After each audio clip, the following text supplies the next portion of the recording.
இயேசு கிறிஸ்துவின் நாமத்தினால் உங்களை வாழ்த்துகிறேன். இந்த நாளிலும் கூட நாம் தொடர்ச்சியாக ஒப்பு கொடுத்தலை குறித்த அடுத்த பகுதியை பார்க்கலாம், தியானிக்கலாம். பரிசுத்த ஆவியானவர் உதவி செய்வார் என்று நான் நம்புகிறேன். அருமையான கர்த்தருடைய பிள்ளைகளே, நேற்றைய தினத்திலே நான் உங்களுக்கு ஒரு பரிபூர்ணம் இல்லாத அதிகாரம் ஒருவேளை கர்த்தர் நியமித்திருப்பார். ஆனால் கர்த்தர் அப்படிப்பட்டதை நியமிக்கிறதுல, கர்த்தர் நியமித்த ஒரு அதிகாரம் பரிபூர்ணம் இல்லாததா இருக்குமானால் அவைகளுக்கும் நாம் என்ன பண்ணுமா இருக்கு? ஒப்பு கொடுக்கணுமா இருக்கு. சரி, I'll repeat again, listen. முழுமையற்ற.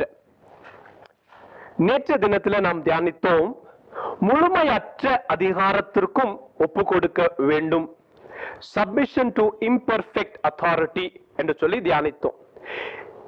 நேற்றைய தினத்துல உங்களுக்கு காட்டி கொடுத்திருந்தேன், ஏலி ஒரு முழுமையற்ற மனிதனாய், கர்த்தர் சொல்லுகிற வார்த்தைகளுக்கு இணங்காதவனாய், தன்னுடைய குமாரர்கள் பாவம் செய்து வந்தாலும் அதை குறித்து ஜனங்கள் வந்து பேசினாலோ, தீர்க்கதரிசி வந்து காண்பித்து கொடுத்தாலோ, அல்லது சிறு பிள்ளை சாமுவேல் பேசினாலும் கூட ஏலி அதை குறித்து பெரிதாக எதையும் செய்துவிடவில்லை. ஆனாலும் இப்படிப்பட்ட முழுமையற்ற பரிபூர்ணமற்ற ஒரு அதிகாரத்தில் இருந்தவர் தான் யாரு? ஏலி. ஆசாரியர்கள் யாரால நியமிக்கப்படுறாங்கன்னு நேற்று சொன்ன, கர்த்தரால் நியமிக்கப்பட்டு, ஸ்தானம் கர்த்தரால் நியமிக்கப்பட்டது. அந்த ஸ்தானத்தில் இருந்த அந்த மனிதர் பரிபூர்ணம் இல்லாமல் முழுமையற்றவர்களாய் இருந்த போதும் சாமுவேல் என்ன பண்ணாங்கன்னா, வேதத்துல வாசித்த நேற்று, சாமுவேல் ஏலியின் கீழ் ஊழியம் செய்து கொண்டு வந்தான். சாமுவேல் மினிஸ்டர்ட் அண்டர் ஏலி அப்படின்னு எழுதியிருக்கு. ஆனா ஏலி எப்படிப்பட்டவங்க? முழுமையற்றவர். சரி, அடுத்த உதாரணங்களையும் உங்களுக்கு காட்டி கொடுத்திருந்தேன். தாவீதும் கூட கர்த்தரால் அபிஷேகம் பண்ணப்பட்ட சவுல், பரிசுத்த ஆவியானவர் அவரை விட்டு விலகிட்டாங்க. தொடர்ந்து சவுல் கர்த்தருக்கு விரோதமான காரியங்களை செய்து கொண்டே வராங்க. ஆனாலும் தாவீது என்ன பண்ணல? சவுலுக்கு விரோதமாக ஆட்களை ஏற்படுத்திக்கிட்டு போகல. சவுலுக்கு விரோதமாக யுத்தம் செய்ய தன்னோடு கூட கர்த்தரால் சேர்க்கப்பட்ட ஆட்கள் இருந்தாலும் என்ன பண்ணல? தாவீது அவருக்கு விரோதமா போகல. எங்க சவுல்கிட்ட இருக்கிற கோத்திரங்களும் சவுல்கிட்ட இருந்த ஆட்களையும் பார்க்கிற போது தாவீது ஏமாத்துறங்க அப்படி சொல்லிடாதீங்க. கர்த்தர் யாரோட இருந்தாங்க? தாவீதோட இருந்தாங்க. 1 சாமுவேல் 16:7. சரியா? இப்போ தாவீதோட எவ்வளவு பேர் இருந்தாங்கன்னு நினைக்கிறீங்க? How many came and joined David? 400 பேர் வந்து தாவீதோட சேர்ந்துக்கிட்டாங்க. நல்லா கவனிங்க, ஆபிரகாம் 318 பேரை கொண்டு போயிட்டு நாங்க ராஜாக்களை மேற்கொண்டுட்டு வந்தவர். எத்தனை பேரை? 318 பேரை கொண்டு. தாவீது இதே 400 பேரை வச்சுக்கிட்டு அநேக ராஜ்யங்களையும் அநேக யுத்தங்களையும் ஜெயித்தவர் தான் தாவீது. He has already won many battles. போயிட்டு வருவாங்க, ஆக்கீஸ் ராஜா கேட்பாங்க, எங்க போயிட்டு வந்தீங்க யுத்தத்துக்கு? வேற எங்கேயும் சொல்லி அதை சமாளிச்சிருவாங்க. சரியா? But what I'm trying to point out here is he could have won battle actually. இத குறித்து சவுலுக்கும் தெரியும். எப்படி சொல்றீங்க பிரதர்? தாவீது மடங்கடிக்கப்பட வேண்டும் என்று சொல்லி பிலிஸ்தியர்களுக்கு பத்தியில அனுப்பினா தாவீது ஜெயிச்சிட்டு வர்றார். எப்படியாகிலும் சத்ரு கையால தாவீது மடங்கடிக்கப்பட வேண்டும் என்று சொல்லி தாவீது அனுப்புனா ஜெயிச்சிட்டு வர்றார். ஐயா, இதற்காகத்தான் அந்த ஸ்திரீ பாட்டு பாடினது. சவுல் கொண்டது 1000, தாவீதோ 10,000 என்று சொல்லி. அது கர்த்தருடைய அபிஷேகம் அவன் மேல் இருந்ததினால் சகலத்தையும் ஜெயிக்க, சகலத்தையும் மேற்கொள்ள அந்த கிருபையும் அபிஷேகமும் இருந்தது. அபிஷேகம் எதற்கு? கர்த்தர் நமக்கு நியமித்ததை நிறைவேற்ற தூண்டுகிற பலன், உன்னத பலன். புரியுதா உங்களுக்கு? ஆமா. இப்ப தாவீது சுலபமா சவுல ஜெயிச்சிருக்கலாம். அதுக்கு தான் இதெல்லாம் சொல்லிக்கிட்டு வந்தேன். சரியா? இதெல்லாம் போக இன்னும் நல்லா நாம விசுவாசிப்பதற்கும் தெரிந்து கொள்ளதான் ஒரு முறை அல்ல, சவுலை கர்த்தர் தாவீதின் கையில் 2 முறை ஒப்பு கொடுத்தார். கர்த்தர் பார்த்தார். அதுதான் தாவீதுக்கு இருந்த பெரிய டெஸ்ட். உபத்திரவ குகைக்குள் கர்த்தர் தெரிந்து கொள்ளுகிறவர் அல்லவா? சவுல் குகைக்குள்ள இருக்கிறார், தாவீது கையில ஒப்பு கொடுக்கப்பட்டார். ஆனாலும் தாவீது சொன்ன வார்த்தைகள் என்ன தெரியுமா? கர்த்தர் அபிஷேகம் பண்ணின மனுஷன் மேல் நான் கையை போடுவதில்லை. அப்ப யார் செய்வாத? இந்த நாட்களில கர்த்தரே அதை செய்வார், நான் செய்வதில்லை என்று சொன்னான். சரி, இதெல்லாம் நேற்று தினத்துல உங்களுக்கு காட்டி கொடுத்து. சரியா? கர்த்தர் இப்படிப்பட்ட அதிகாரத்திற்கும் கூட கர்த்தரால் நியமிக்கப்பட்டபடியினாலே கர்த்தர் அந்த பிள்ளைகள் எல்லாரும் என்ன பண்ணாங்க? சாமுவேல், தாவீது எல்லாரும் அந்த அதிகாரத்துக்கு தங்களை ஒப்பு கொடுத்தாங்க. ஆனா என்ன விஷயம்? அடுத்ததாக கடைசியா இயேசு கிறிஸ்து சொன்னதையும் உங்களுக்கு நேத்து சொன்னேன். இந்த பரிசேயர்கள் எல்லாரும் கூட, வேத பாரகர்கள் எல்லாரும் கூட எங்க இருக்கிறாங்க? மோசேயின் ஆசனத்துல இருக்கிறதுனால இவங்க சொல்லுகிறத நீங்க என்ன பண்ணுங்க? கேளுங்க. ஆனா இவங்க செய்கிறத செய்யாதீங்க. இவங்க செய்கிறத நீங்க செய்யாதீங்க. அவங்க கத்து கொடுக்கறதெல்லாம் கத்துக்கங்க. ஏன்னா அவங்க இருக்கிற ஸ்தானம் அது. புரியுதா உங்களுக்கு? ஆமா, அருமையான கர்த்தருடைய பிள்ளைகளே. இப்போ அடுத்த கேள்வி, அதான் இன்னைக்கு தலைப்பு. அப்படின்னா பிரதர், எங்கள் மேல் நியமித்த அதிகாரம் எதுனா இருக்கலாம்? நான் சொல்லியிருக்கிறேன் இல்லையா, வெறும் ஊழியக்காரர்கள் மாத்திரமல்ல, உங்கள் மேல் ஒவ்வொருவருக்கும் நியமித்த அதிகாரங்கள் அநேகது உண்டு.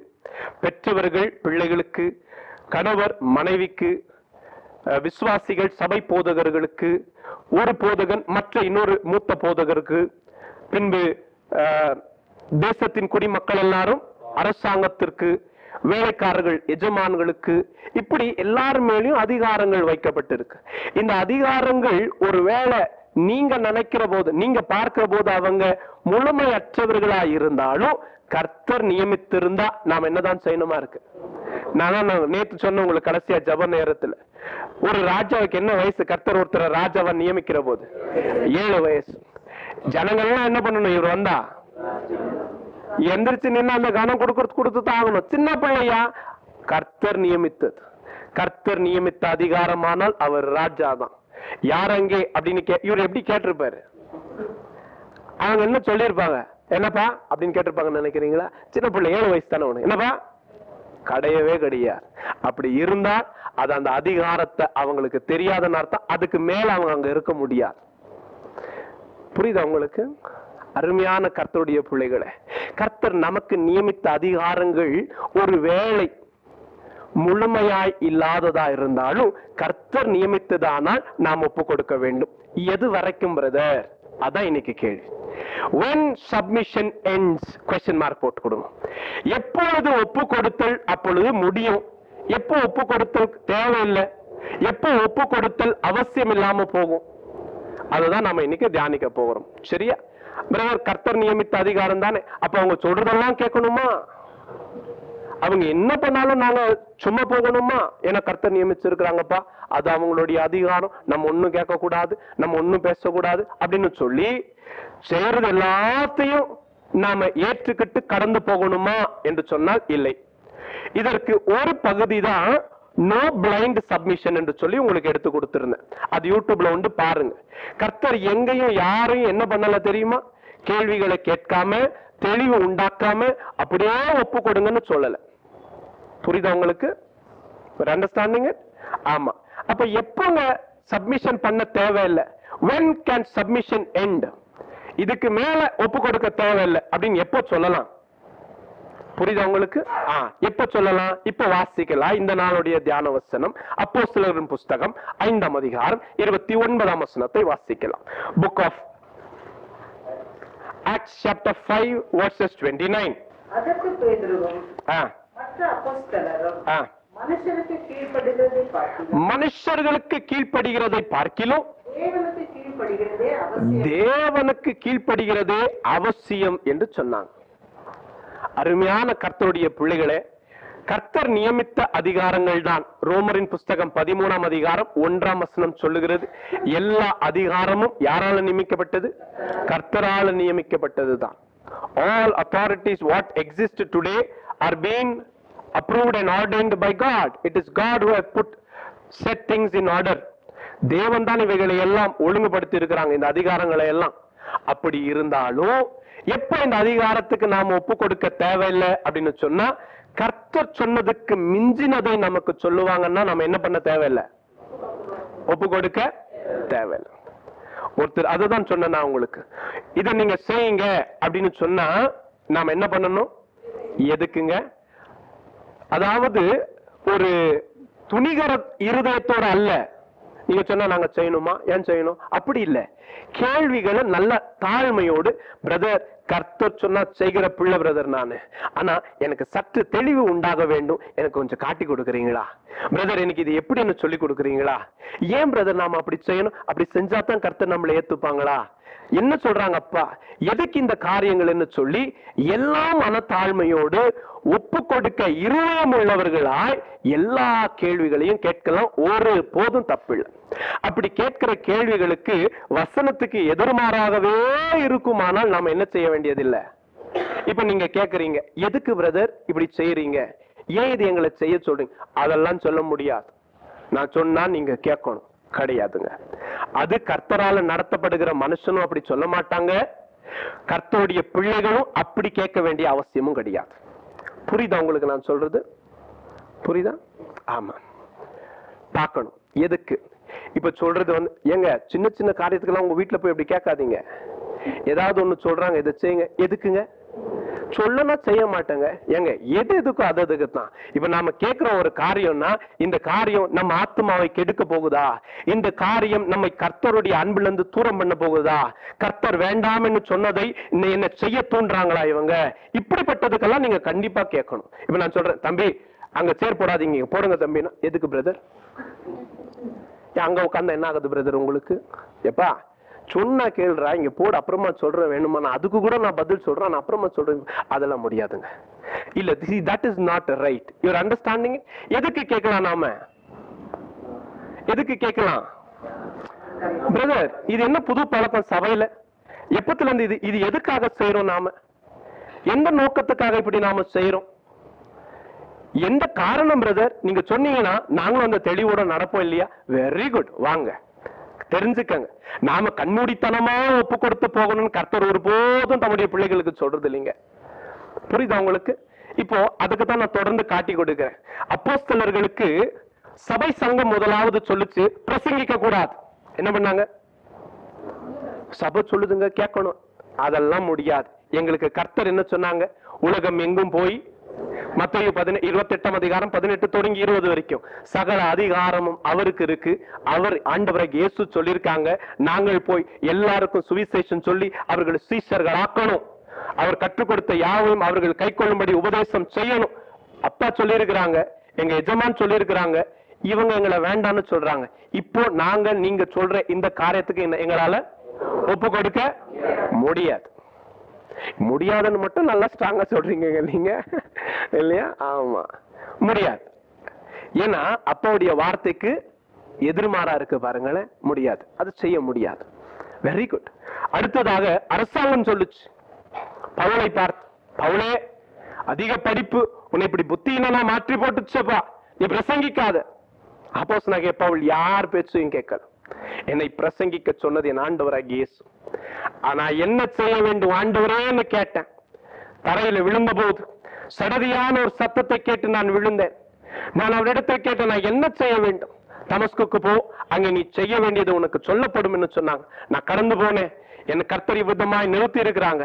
நான் கிறிஸ்து இயேசுவை குறித்து சாட்சி சொல்லாமல் இருக்க முடியாது. அவர் சொல்றாங்க, சமயம் வாய்த்தாலும் வாய்க்காவிட்டாலும் திருவசனத்தை பிரசங்கம் பண்ணு. அவர் சொல்றாங்க, பவுல் சொல்றாங்க, நான் சுவிசேஷத்தை சொல்லாமல் இருப்பேன், ஆனால் எனக்கு, நீங்க என்னைய பண்ணாதன்றீங்க, ஆனா பண்ணாம இருந்தா எனக்கு ஐயோன்னு இல்ல, கர்த்தருடைய ஆவியானவர் எனக்கு காட்டி கொடுக்குறாங்க. இப்ப நான் எதுக்கு கீழ்ப்படியுவேன், நீங்க சொல்லுகிறதை கேட்பனா, கர்த்தர் சொல்லுகிறதை கேட்பனா? அப்ப நீங்க என்ன பண்ணலாம், கர்த்தர் நியமித்த அதிகாரமே இருந்தாலும் அவர் அந்த அதிகாரம் கர்த்தருடைய வார்த்தைக்கு எதிர்மாறாக பேசுமானால் நாம் அவைகளை சொல்ல மாட்டீங்களா, ஏற்றுக்கொள்ள அவசியம் இல்லை. உதாரணத்துக்கு தேவனாகிய கர்த்தர் இஸ்ரவேல் ஜனங்களை கீழ்ப்படியாமை நிமித்தம் எத்தனையோ தீர்க்கதரிசிகளை அனுப்பி அவர்களை மனம் திரும்ப கேட்ட போதும், புலம்பின போதும், அழுத போதும், எச்சரித்த போதும் ஜனங்கள் கேட்கவில்லை. அதே கடின இருதயத்தோடு இருந்தாங்க. கர்த்தரும் அநேக முறை வரக்கூடிய நியாய தீர்ப்பை மீண்டும் மீண்டும் சொன்ன போதும் இருதயம் சற்றும் இறங்கவில்லை. கர்த்தர் சொன்ன நியாய தீர்ப்பு இஸ்ரவேல் மேல் வந்தது. அவர்கள் பாபிலோனுக்கு சிறைப்பிடித்து கொண்டு போகப்பட்டாங்க. சிறைக்கு கொண்டு போன பின்பு கர்த்தர் என்ன சொன்னாங்க தெரியுமா? எரேமியா புஸ்தகம் 29ஆம் அதிகாரம் 7ஆம் வசனத்தை வாசிங்க பார்க்கலாம். Jeremiah chapter 29 verses 7. நான் உங்களை சிறைப்பட்டு போக பண்ணின நல்ல கவனிங்க. கர்த்தர் சொல்றாங்க, நான் உங்களை சிறைப்பட்டு போக பண்ணின பட்டணத்தின் சமாதானத்தை அந்த பாபிலோன் பட்டணத்தின் சமாதானத்தை தேடி அதற்காக விண்ணப்பம் பண்ணுங்கள். அதற்காக கர்த்தரிடத்துல ஜெபம் பண்ணுங்க. அதற்கு சமாதானம் இருக்கையில் அந்த தேசத்துக்கு சமாதானம் இருக்குமானால் சமாதானம் உங்களுக்கு சமாதானமா இருக்கும். மேலும் ஆ. உங்கள் நடுவில் இருக்கிற உங்கள் தீர்க்கதரிசிகளும் உங்கள் நடுவில் இருக்கிற உங்கள் தீர்க்கதரிசிகளும் உங்கள் குறிக்காதலும் ஆ, உங்களை மோசம் போக்க ஒட்டாதிருங்கள். ஒட்டாதிருங்கள். எனவே நீங்க அங்கதான் இருக்கணும், சில வருஷம் அங்க இருங்க. இப்ப அந்த தேசத்துக்காக என்ன பண்ண சொன்னாங்க அப்பா? ஜெபம் பண்ணுங்க. அது சமாதானமா இருக்குமானால் நீங்களும் சமாதானம் இருப்பீங்க. அங்கதான் இருங்க. பெண் கொடுங்க, உங்களுக்குள்ளவே திருமணம் செஞ்சுக்கங்க, பிள்ளைகளை வளர்த்துங்க, ஆளாக்குங்க. பின்பு கர்த்தர் குறித்த நாளில உங்களை கொண்டு வருவாங்க. யார் சொன்னா? கர்த்தர் தான் சொன்னாங்க. இப்ப அந்த தேசத்துடைய சமாதானத்துக்கு நாம காரணமா இருக்கணுமே தவிர அந்த தேசத்துல வர எந்த ஒரு ஆபத்துக்கோ அல்லது அசமாதானத்துக்காகவோ சமாதானத்தை கெடுக்க பண்ணுகிற எந்த ஒரு துணிகரத்துக்கும் நாம காரணமா இருக்கக்கூடாது. ஏன்னா அப்ப என்ன சொன்னாங்க? அந்த தேசத்துக்காக ஜெபம் பண்ணுங்க. இப்ப அந்த தேசத்துக்காக ஜெபம் பண்ணுங்க. நேபுகாத்நேச்சர் ராஜாவை கர்த்தர் என்னன்னு அழைச்சாரு தெரியுமா வேதத்துல? என் ஊழியக்காரனாகிய நேபுகாத்நேச்சர் ராஜா. கர்த்தருக்கு யார் அவரு? யார் நியமித்தா? பாபிலோனுடைய முழு ராஜ்யத்தையும் கர்த்தர் அவர் கையில கொடுத்து நிறுத்தி இருக்கிறாங்க. அவர்தான் கர்த்தர் நியமித்த அதிகாரம் தான். ஆனால் அந்த ராஜா சொல்றாங்க, எல்லாரும் பொற்சிலையை வைத்திருக்கிறேன், தாழ விழுந்து பணிந்து கொள்ளுங்கள். யார் நியமித்தது நேபுகாத்நேச்சரை? அந்த தேசத்துக்காக இப்ப அனுப்பினது, அந்த தேசத்துக்கு சிறைப்பட்டு போக பண்ணினது யாரு? கர்த்தர். யாரு? இஸ்ரவேல. இப்ப அந்த இஸ்ரவேல் அந்த தேசத்துடைய சமாதானத்துக்கு காரணமா இருக்கணும். இவங்க ஜெபம் பண்ணணும், இவங்க அந்த தேசத்துக்கு ஆசீர்வாதமா இருக்கணும். இஸ்ரவேல் ஜனங்கள் எங்க போனாலும் அந்த தேசம் அவங்க நிமித்தமா ஆசீர்வாதமா இருக்கும். எகிப்து யாரால செழிக்கப்பட்டது? நம்முடைய முற்பிதாக்கள் 430 வருஷம் அவங்க அங்க இருந்ததுனால தான் எகிப்து அவ்வளவு செழிப்பான தேசமா மாறி போச்சு. அதுக்காகத்தான் போகிற போது கர்த்தர் அவர்களுக்கு கட்டளையிட்டாங்க, அவர்களுடைய எஜமானன்களும் எஜமாட்டிகளும் இவர்களுக்கு தங்கத்தையும் வெள்ளியையும் பொருட்களையும் கொடுத்து அனுப்ப வேண்டும் என்று சொல்லி அவங்க செஞ்ச வேலைகள் அப்படி. எகிப்து கட்டப்பட்டதே நம்முடைய முற்பிதாக்களால். இன்றைக்கும் அவைகள் அப்படி நிற்கிறது என்று சொன்னால் அவைகள் நம்முடைய முற்பிதாக்களின் ரத்தத்தினாலும் எலும்புகளினாலும் நிற்கிறது. அருமையான கர்த்தருடைய பிள்ளைகளே, இவர்கள் இப்போ பாபிலோனுக்கு வந்துட்டாங்க. இப்ப பாபிலோன் செழிக்கணும். இவர்கள் எல்லாரும் காரணங்கள் அதற்கு. சரி, ரைட், ரொம்ப சந்தோஷம். ஆனா அந்த பாபிலோன் ராஜா தான் என்ன சொன்னாங்க தெரியுமா? ஒரு பொற்சிலையை வைக்கிறேன், நீங்க இதை வணங்கணும். யாரால நியமிக்கப்பட்ட ராஜா? இந்த தேசத்துக்கு யாரால அனுப்பப்பட்டோம் சொல்லுங்க? இந்த தேச சமாதானம் இருக்கணும்னா கர்த்தருடைய பிள்ளைங்க நம்ம என்ன பண்ணணும்? அப்ப ராஜா சொன்னா நாம கேட்கணும். நீங்க கேட்கணும். ஆனா அது என் கர்த்தருடைய வார்த்தைகளுக்கு எதிர்மாறா இருக்குமானால் அந்த ராஜா சொன்னாலும் நாங்க கேட்க மாட்டோம். ஏன்னா கர்த்தர் எங்களுக்கு என்ன கத்து கொடுத்து வளர்த்தாங்க தெரியுமா? யாருக்கு? இப்போ உள்ள இருக்கிற இஸ்ரவேலருக்கு. அநேகர் கேட்டுக்கிட்டாங்க. ஏன்னா ராஜா சொன்னாங்க. ராஜா சொன்னா கேட்கணும், ராஜா சொன்னா கேட்கணும். இஸ்ரவேல்ல இருந்து வெறும் 4 வாலிபர்களா கொண்டு போகப்பட்டாங்க. இஸ்ரவேலை கொண்டு போகத்தான் பட்டுச்சு. எங்க போனாங்க மொத்தவங்க எல்லாம்? பொற்சிலைக்கு முன்பாக எல்லாரும் வணங்குனாங்க. 4 வாலிபர்கள் தான் எல்லாத்துக்கும் எதிர்த்து நின்னவங்க. இந்த 3 வாலிப பிள்ளைகள் இங்க இருக்கிறாங்க. இந்த 3 பேரும் சாத்ராக், மேஷாக், ஆபேத்நேகோ என்று சொல்லுவாங்க. அனானியா, அசரியா, மிஷாயேல் என்று சொல்லுவாங்க. இந்த 3 பேர் அங்க நிக்கிறாங்க. இவங்க 3 பேர் என்ன பண்ணல தெரியுமா? ராஜா, நீங்க சொல்லுகிறதா இருந்தாலும் எங்களால கேட்க முடியாது. ஏன்னா நாங்க எப்படி வளர்க்கப்பட்டவங்க தெரியுமா? நாங்க யூதர்கள். எங்களுக்கு என்ன சொல்லி வளர்த்தாங்க தெரியுமா? எங்களுக்கு கொடுத்த ஃபர்ஸ்ட் கற்பனை என்ன தெரியுமா ராஜா? சொல்லுங்க. எங்களுக்கு தேவனாகிய கர்த்தரை அல்லாமல் வேற தெய்வம் எங்களுக்கு இல்ல ராஜா. அப்படியா? ராஜாவுக்கு கோபம் உண்டு. 7 மடங்கு அக்கினியை சூடாக்கிட்டாங்க. என்ன பண்ணாலும் சரி ராஜா, உங்களை நாங்க என்ன பேசல தெரியுமா? நீங்க கவனிக்கணும். கனக்குறைவான எந்த வார்த்தைகளும் பேசல. தானியேலையும் பாருங்க, நீங்க ராஜா நீங்க வாழ்கன்னு தான் சொன்னாங்க. எந்த நேரத்திலையும் கர்த்தர் நியமித்த அதிகாரங்களுக்கு துணிகரமாகவோ அல்லது எதிர்த்து நிற்கவோ இவர்கள் கூட்டமே சேர்க்கலங்க. ஆனா எல்லா நிதானத்தோடு இவங்க கர்த்தருக்கு புறமானதை செய்ய சொன்ன போது இவங்க என்ன பண்ணல? அதை செய்யவே இல்லை. முடியாது ராஜா, எங்களால முடியாது. கர்த்தர் காப்பாத்தினாலும் சரி, கர்த்தர் காப்பாத்தலனாலும் சரி, எங்களுக்கு சொன்னது கர்த்தர் இதுதான். கர்த்தர் எங்க கிட்ட இங்க ஒண்ணு சொல்லி அங்க ஒண்ணு மாத்தி சொல்ல மாட்டார். புரியுதா உங்களுக்கு? அதனால கர்த்தர் எங்களுக்கு சொல்லி கொடுத்தது இதுதான். உங்க வார்த்தையை நாங்க கேட்க மாட்டோம். கர்த்தர் மூன்று பிள்ளைகளோடு கூட 4வது நபராய் நம் ஆண்டவராக இயேசு உலாவினார் அவர்களோடு கூட. அதை ராஜாவின் கண்களே கண்டது. தைரியமா ராஜாவும் சொன்னாங்க, இந்த சாத்ராக் மேஷாக் ஆபத் நோகோ என்பவர்களின் தேவன் தான் என் தேவன். அல்லேலூயா. அருமையான கர்த்தருடைய பிள்ளைகளே, எப்பொழுது அதிகாரத்துக்கு கீழ்ப்படிய வேண்டும், எப்பொழுது அதிகாரத்துக்கு கீழ்ப்படிய கூடாது? கர்த்தர் நியமித்த அதிகாரத்துக்கு கீழ்ப்படிங்க.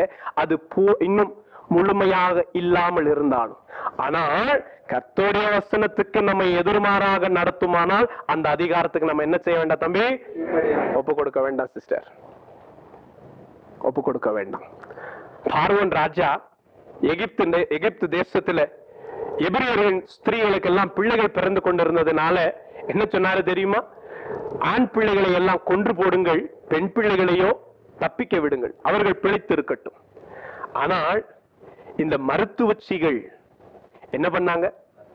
ஒரு தாயார் பேர் பூவா, இன்னொருத்தர் பேரு என்னமா சொல்லுங்க சிப்ரா, கரெக்ட்.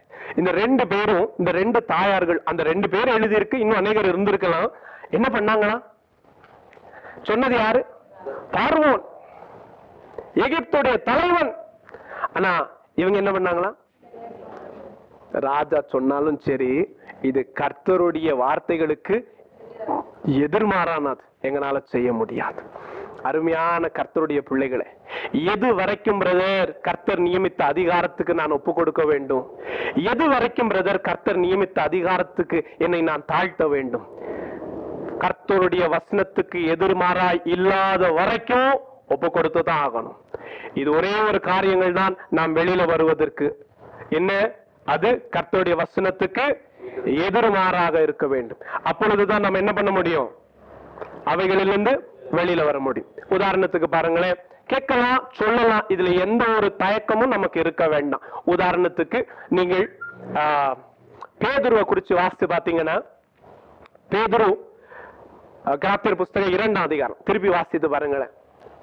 Galatians chapter 2, கலாத்தியர் புஸ்தகம் 2ஆம் அதிகாரம் வசனம் 9 தொடங்கி வாசிக்கலாம்.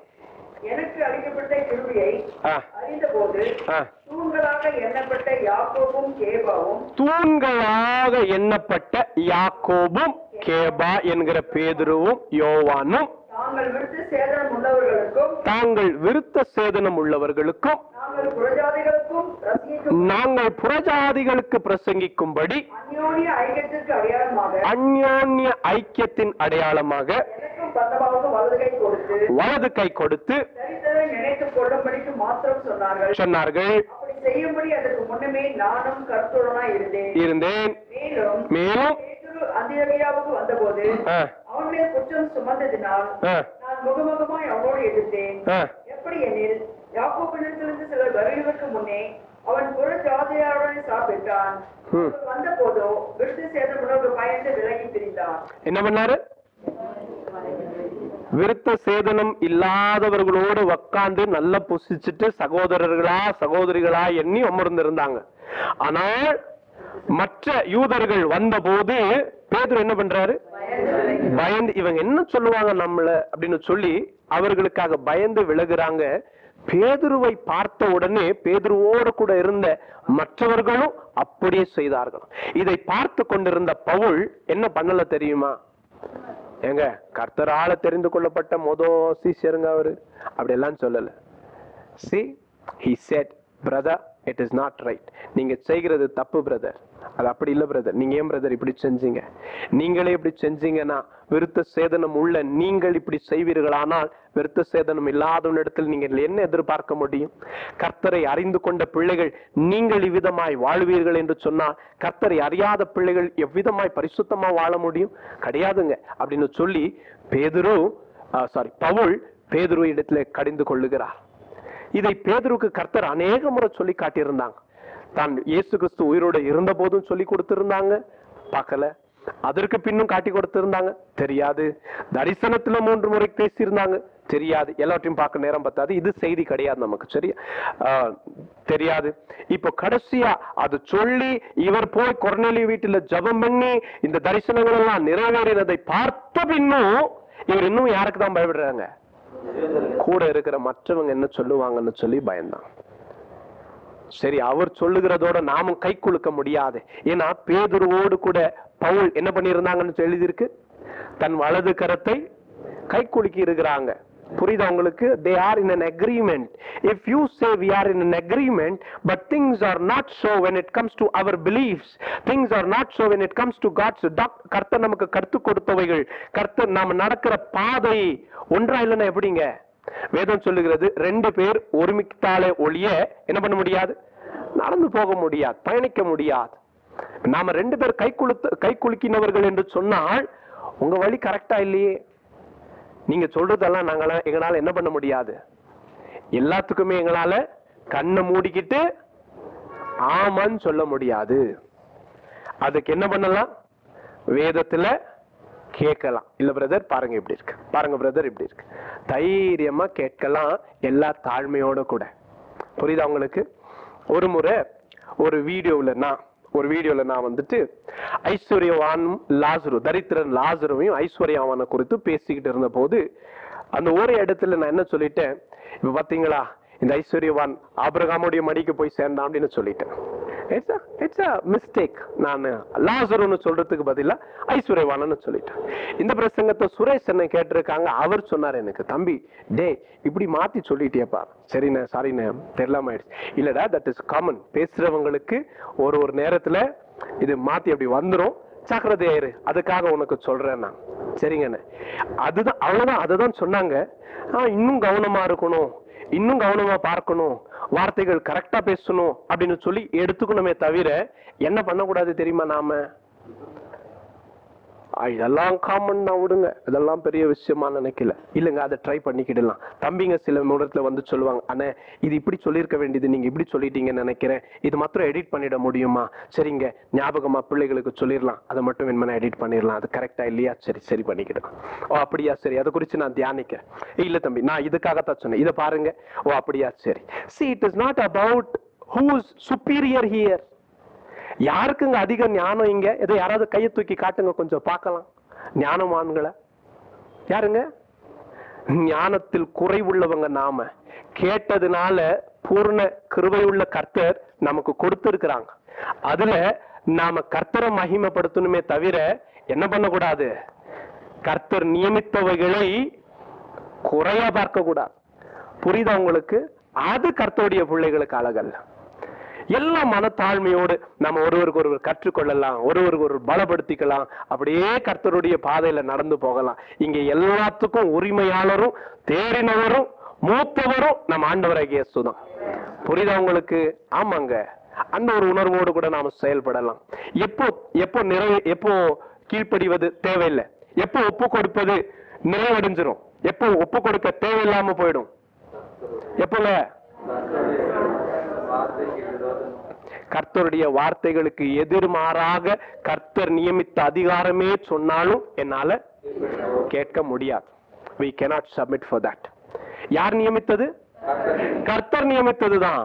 ஆனா சொல்லுகிறது எதிர்மாறா இருக்கே பிரதர், எங்களால செய்ய முடியாதுங்க பிரதர், எங்களால ஏற்றுக்க முடியாது. கர்த்தர் நியமித்ததுதான், ஆனால் செயல்பட முடியாது, அப்படி சொல்ல முடியாது. அருமையான கர்த்தருடைய பிள்ளைகளே, இதை நீங்க வேதாகமத்துல நான் உங்களுக்கு 1-2 உதாரணங்களை சொல்லி காட்டுறேன். நமக்கு கொடுக்கப்பட்ட நேரத்துல நீங்கள் வேதாகமத்துல எங்கேயும் பாருங்க, கர்த்தருடைய அபிஷேகம் உள்ள தேவ பிள்ளை, கர்த்தரால் தெரிந்து கொள்ளப்பட்ட தேவ பிள்ளை, கர்த்தருடைய திட்டம் யார் வாழ்க்கையின் கொண்டு நிறைவேறப்படுகிறதோ அவங்க எல்லாருமே கூட இது 2ம் கடைபிடிச்சவங்க. என்ன? 1, அந்த அதிகாரத்துக்கு எப்பவும் ஒப்பு கொடுத்தாங்க. 2வது, அந்த அதிகாரம் கர்த்தருடைய வார்த்தைகளுக்கு எதிர்மாறா இருக்குமானால் நிச்சயமா ஒப்பு கொடுக்க மாட்டாங்க. You should know how to submit and you should also know how not to submit. Hallelujah. புரியுதா உங்களுக்கு? ஒப்பு கொடுக்கவும் தெரிஞ்சிருக்கணும் கர்த்தருடைய பிள்ளைக்கு, எப்படி ஒப்பு கொடுக்க கூடாதுன்னு தெரிஞ்சிருக்கணும். வெறும் ஒப்பு கொடுக்க தெரிஞ்சா நம்மளை ஏமாத்திடுவாங்க, நம்ம ஏமாந்துருவோம். கர்த்தருடைய பேரை சொல்லி நம்மள சபை ஏமாத்தும், புருஷன் என்கிற அதிகாரத்தை கொண்டு மனைவியை ஏமாத்துவாங்க, பெற்றவர்கள் என்கிற அதிகாரத்தை கொண்டு பிள்ளைகளை ஏமாத்துவாங்க, அந்த பிள்ளை பெருசா அவங்கள ஏமாத்துவான். யாக்கோபு அப்பாவை ஏமாத்தலாம், ஈசாக்க, அங்க போனா யாரை ஏமாத்தப்படுவா? லாபான் இவரை ஏமாத்துவார் இல்லையா? அருமையான கர்த்தருடைய பிள்ளைகளே, நாம கர்த்தருடைய வார்த்தைகளுக்கு தக்கவார் ஒரு ஊழியக்காரருக்கு சொல்லுகிறதெல்லாம் கீழ்ப்படியணும் பிரதர். வசனத்தின்படி இருந்தாதான் நீங்க கீழ்ப்படியணும், ஒப்பு கொடுக்கணும், இல்லைன்னா ஒப்பு கொடுக்க வேண்டிய அவசியம் இல்லை. புரியுதா உங்களுக்கு? ஐயோ பிரதர், அப்ப கர்த்தர் நியமித்த அதிகாரத்துக்கு நாங்க கீழ்ப்படியாம ஆயிட்டோம்னு அர்த்தமா? சாபம் பின்தொடருமா? சாபம் ஆயிடும்னு சொல்றாங்களே, அவ்வளவுதான் சாபம் உங்களுக்கு. நீங்க ஊழியக்கார பேச்சை கேட்க உங்களுக்கு என்ன வந்துடும்? சாபம் வந்துடும். அவ்வளவுதான். நீங்க செய்யறதெல்லாம் இனி என்ன ஆகாது? ஆமா, வாய்க்காது. வாய் இருக்குதுன்றதுனால என்ன வேணாலும் சொல்லுவாங்க. இல்லங்க இல்லங்க, ஆஸ்க் யுவர்செல்ஃப். இங்க பாருங்க, அதெல்லாம் உண்மைக்கு ஆகும். நல்லா சொல்லி கொடுக்குறேன், கேட்டுக்கங்க. அதான் சொன்னேன், ஒப்பு கொடுக்கவும் கர்த்தருடைய பிள்ளைக்கு தெரியணும், ஒப்பு கொடுக்க கூடாதுன்றதும் கர்த்தருடைய பிள்ளைகளுக்கு தெரியும். ஒரு ஊழியக்காரர் நம்மை பார்த்து இப்படி எல்லாம் சொல்லிட்டாங்கன்னா அதுக்கு நாம தகுதியான ஆட்களன்னா நாம பயப்பட வேணும். கர்த்தரிடத்திற்கு ஓடணும், அந்த ஊழியக்காரர் தேடி மன்னிப்பை கேட்கணும். இல்லைன்னா வேற வழி கிடையாது. நமக்கு தெரியுமா உங்களுக்கு? ஒரு நாளும் கிடையாது. we cannot escape it. அது அவ்வளவு ஆபத்தானது. ஒப்பு கொடுக்க தெரிஞ்சுக்கணும். ஏன்னா யார் நியமித்த அதிகாரம்? கர்த்தர் நியமித்த அதிகாரம். கர்த்தர் வந்து அதை தான் சொல்லுவாங்க, நான் நியமித்த அதிகாரம். நீ எப்படி சொல்லலாம்? It is for me to judge. கர்த்தர் நியாயம் விசாரிப்பார். அப்போ நாங்க எல்லாத்துக்கும் கேட்கணுமா? அதை தான் சொல்லி கொடுக்கிறேன். ஒரு கர்த்தருடைய பிள்ளைக்கு என்னவும் தெரியணும், எப்ப ஒப்பு கொடுக்க கூடாதுன்னு தெரியணுமே. அதுக்கு தகுந்த மாதிரி நடந்து போன்னு சொன்னா நாம வஞ்சிக்கவும் பட மாட்டோம், நாம கர்த்தருடைய கோபத்துக்கு ஆளும் ஆக மாட்டோம், பிசாசுடைய கைக்கும் சிக்க மாட்டோம், கர்த்தருடைய கோபத்துக்கும் சிக்க மாட்டோம். புரியுதா நான் சொல்றது? ஒண்ணு, கர்த்தர் நியமித்த அதிகாரத்தை துணிகரமா நாம மதிக்காம நடந்து போனா கர்த்தர் அடிப்பார். சரியா? அது தப்பு. இன்னொன்னு, சொல்றதுலாம் ஒப்பு கொடுப்போம்னா இங்க பிசாசு வஞ்சிப்பான். புரியுதா உங்களுக்கு? அப்போ நாங்க என்னதான் பிரதர் பண்ணணும்? அதுக்கு தான் ஆவியானவர் கூடவே இருக்காங்க, வசனத்தை சொல்லி கொடுக்குறாங்க, எதுக்கு ஒப்பு கொடுக்கணும், எதுக்கு ஒப்பு கொடுக்க கூடாதுன்னு பாருங்க, அதன்படி நடந்துக்கங்க. புத்தியினராயிராமல் கர்த்தருடைய சித்தம் இன்னதென்பதை அறிந்து கொள்ளுங்கள் என்றுதான் வேதம் நமக்கு கற்றுக் கொடுக்கிறது. Do not be fools, but rather know what is God's will, children. Do not be so unwise, but learn what is God's will என்றுதான் வேதம் சொல்லுகிறது. அஞ்ஞானிகளாய் இருக்க வேண்டாம், கர்த்தருடைய சித்தம் இன்னதென்பதை அறிந்து கொள்ளுங்கள் என்று வேதம் நமக்கு சொல்லுகிறது. அப்ப கர்த்தருக்கு எதுக்கு நான் ஒப்பு கொடுக்கணும், கர்த்தர் நியமித்தவைகளுக்கு எதுக்கு ஒப்பு கொடுக்க கூடாது, ரெண்டுமே நமக்கு என்ன ஆகணும்? சொல்ல மாட்டீங்களா? ரெண்டுமே தெரியணும், அதன்படி நடந்துக்கணும். Praise the Lord. அல்லேலூயா. கர்த்தர் உங்களை ஆசீர்வதிக்கட்டும். இப்ப நம்ம எழும்பி நிற்கலாம். அப்பா நம்ம எவ்வளவு நேசிக்கிறாங்க பாருங்க, எவ்வளவு அழகா சொல்லி கொடுத்து நடத்துறாங்க இல்லையா? எதுக்கு ஒப்பு கொடுக்கணும், எதுக்கு ஒப்பு கொடுக்க வேண்டாம். நாளைக்கு என்ன பண்ண முடியாது, நம்மனால இந்த சத்தியத்திலிருந்து விலக கூடாது. இதுதான் சத்தியம், இதுல இருந்து நாம மாத்திக்க கூடாது. சரியா? நாம ஜெபம் பண்ணலாம்.